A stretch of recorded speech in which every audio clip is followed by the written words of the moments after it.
Hello बच्चों, मेरे YouTube channel साधना Jain lecturer पर आपका स्वागत है। आज मैं कक्षा 11वीं विषय जीव विज्ञान इकाई 1 पाठ 4 जंतु जगत के बारे में बताऊंगी। सबसे पहले हम देखें जंतु जगत। इस समूह के अंतर्गत 12 लाख जंतुओं को शामिल किया जा चुका है। आज भी इसकी नई नई प्रजातियां ज्ञात हो रही हैं। इस समूह के जंतुओं को हम मेटाजोअन के नाम से भी जानते हैं। जंतु जगत के कुछ विशिष्ट लक्षण यहाँ हम देखते हैं। पहला, ये बहुकोशिकीय होते हैं, अर्थात इनका शरीर कई कोशिकाओं से बना होता है। ये विषमपोषी और यूकैरियोटिक कोशिका वाले होते हैं। इनकी कोशिका भित्ति का अभाव होता है और ये भोजन को निगल कर खाते हैं, अर्थात प्राणी समभोजी पोषण करते हैं। साथ ही साथ जंतुओं में गतिशीलता और प्रचलन का गुण पाया जाता है। इनमें उत्तेजनशीलता और तंत्रिका तंत्र भी पाया जाता है। ये प्रजनन लैंगिक जनन द्वारा करते हैं और इनके पास उत्सर्जन तंत्र पाया जाता है तथा सभी जंतु भोजन का संचय ग्लाइकोजन के रूप में करते हैं। अगर हम जंतुओं का वर्गीकरण देखें तो यहाँ दो आधार पर मैंने आपको वर्गीकरण बताया है। पहला बताया है संगठन के स्तर के आधार पर और दूसरा बताया है जंतु शारीरिक पैटर्न के आधार पर। सबसे पहले हम संगठन के स्तर के आधार पर देखते हैं। पहला, कोशिकीय स्तर। ऐसे जीव जिनमें जीव का शरीर केवल कोशिकाओं से बना हुआ हो और ऊतकों का अभाव हो, ये समस्त बिल्कुल सरलतम जीव होते हैं। उदाहरण है स्पंज। दूसरा है कोशिकीय ऊतक स्तर। इस तरह के जीव, इनमें कोशिकाओं में सत्य ऊतक पाए जाते हैं, अर्थात कोशिकाएं समूह में मिलकर ऊतक का निर्माण करती हैं। आपको मालूम होगा ऊतक माने कोशिकाओं का ऐसा समूह जो रचना, उत्पत्ति और कार्य में समान हो। तो ऊतक स्तर की जो व्यवस्था है वो सीलेंट्रेटा समुदाय के जंतुओं में पाई जाती है। अगला है ऊतक अंग स्तर। तो इसका उदाहरण है चपटे कृमि, और इन जंतुओं में ऊतक जो है वो अंग के रूप में संगठित हो जाते हैं। चौथा प्रकार है अंग तंत्र स्तर। यह सभी उच्च वर्गीय पौधों में पाया जाता है और इसमें अंग तंत्र स्तर मतलब ऊतक मिलकर पहले अंग बनाएंगे और अंग मिलकर अंग तंत्र बनाएंगे।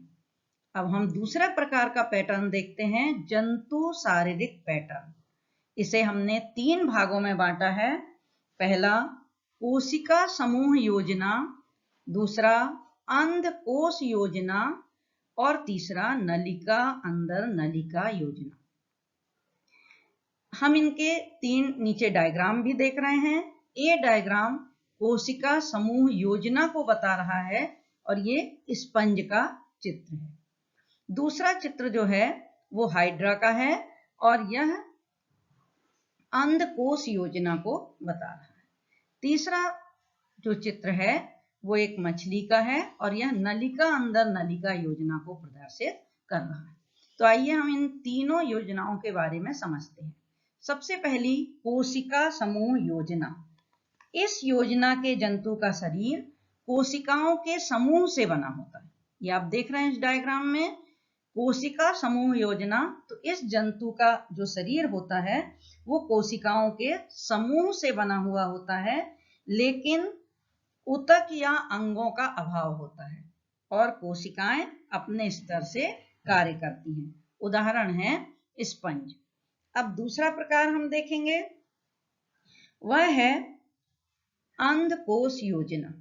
इस योजना में आप देख रहे हैं कि ये सीलेंट्रेटा समुदाय के जंतुओं में योजना पाई जाती है और ये हाइड्रा का डायग्राम है। हाइड्रा में आपको यहाँ ये जो अंधनाल योजना हम किसको कहते हैं, वह योजना जिसमें जीव का मुख और एनस एक ही हो। ये देखिए, ये पॉइंटर से मैं दिखा रही हूं आपको। यहाँ पर एक तीर का निशान है, अंदर की ओर जा रहा है माउथ, और एक तीर का निशान बाहर आ रहा है, वो एनस को प्रदर्शित कर रहा है। तो सीलेंट्रेटा समुदाय के जो जंतु हैं जैसे कि हाइड्रा, इनमें अंधकोश योजना पाई जाती है। तीसरी योजना है नलिका अंदर नलिका योजना, जो कि आप इस मछली के शरीर में देख रहे हैं। इसके अलावा सभी कार्डेट में भी इस तरह की योजना पाई जाती है, मनुष्य में भी इसी तरह की योजना होती है, अर्थात शरीर के अंदर एक देह गुहा और उसके अंदर फिर एक आहार नाल। तो इस योजना को हम नलिका अंदर नलिका योजना कहते हैं। और ये आहार नाल, ये देखिए आप, ये माउथ लिखा हुआ है, तो यह मुंह से लेकर के एनस तक फैली हुई एक नली होती है। तो इस तरह से हमने जंतुओं को का जो वर्गीकरण देखा, वो किस आधार पे देखा?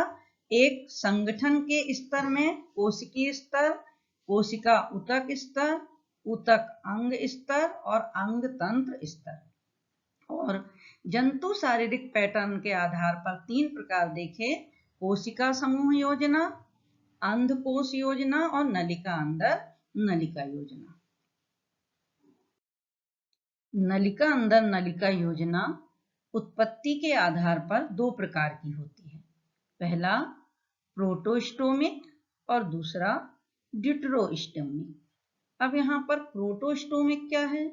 ऐसे जंतु जिनमें पाचन नलिका के विकास के समय सबसे पहले मुंह का विकास होता है और एनस या गुदाद्वार का विकास बाद में होता है, तो उन्हें हम प्रोटोस्टोमिक जंतु कहते हैं। उदाहरण हैं गोलकृमि, मोलस्क और आर्थ्रोपोडा समुदाय के जंतु। इसी तरह से ड्यूटेरोस्टोमिक क्या है? ऐसे जंतु जिनमें एनस या गुदाद्वार का विकास पहले होता है और मुंह का विकास बाद में होता है, तो उन्हें ड्यूटेरोस्टोमिक जंतु कहते हैं। उदाहरण इकाइनोडर्मेटा और कार्डेट समुदाय के जंतु। अब हम देखें शारीरिक सम्मिति। अब ये शारीरिक सम्मिति क्या होती है? तो प्रत्येक जीव के शरीर में जो अंगों की व्यवस्था होती है उसे हम दैहिक सम्मिति कहते हैं। यानी जीव के शरीर में अंग किस तरह से व्यवस्थित हैं, ये दैहिक सम्मिति कहलाता है। और दैहिक सम्मिति के आधार पर जीव को 3 भागों में बांटा गया है।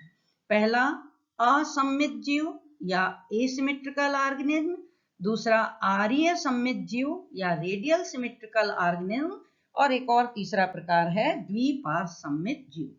अब हम सबसे पहले असम्मित जीव या एसिमेट्रिकल ऑर्गेनिज्म देखते हैं। आप देख रहे होंगे ये जो डायग्राम बना है ये स्पंज का चित्र है, जो कि पॉरीफेरा समुदाय का जंतु है और ये समुद्र में पाया जाता है। तो ऐसी सम्मिति जिसमें विभिन्न अंग इस प्रकार से व्यवस्थित हों कि उनको किसी भी निश्चित तल से 2 बराबर भागों में ना बांटा जा सके, तो इसे हम क्या कहते हैं? असम्मित जीव कहते हैं। दूसरा प्रकार है आर्य सम्मिति। आर्य सम्मिति में आप ये बगल में स्टारफिश का डायग्राम देख रहे हैं। आर्य सम्मिति ऐसी सम्मिति जिसमें शरीर के अंग एक सेंटर या केंद्रीय अक्ष के चारों ओर होते हैं, और इस कारण से जब इस केंद्रीय अक्ष से होती हुई किसी भी रेखा के द्वारा इसको 2 भागों में विभाजित किया जाए तो प्रत्येक भाग 2 बराबर भागों में बट जाता है। तो ऐसी सम्मिति को हम क्या कहते हैं? आर्य सम्मिति। ये देखिए, इस तरह से हम इस जीव को 2 बराबर भागों में बांट सकते हैं। अब हम आगे देखें अगला द्विपार्श्व सम्मित जीव। द्विपार्श्व सम्मित जीव हम किसे कहेंगे? ऐसे जीव जिनका शरीर एक निश्चित पार्श्व या दोनों पार्श्व में बिल्कुल एक समान हो, तो ऐसे जीव को हम द्विपार्श्व सम्मित जीव कहते हैं। हम अपने शरीर की ही कल्पना करें, अगर हम मनुष्य में ये यहाँ से ऊपर से लेकर नीचे तक एक रेखा खींचें तो दोनों पार्श्व में बिल्कुल एक समान अंग है।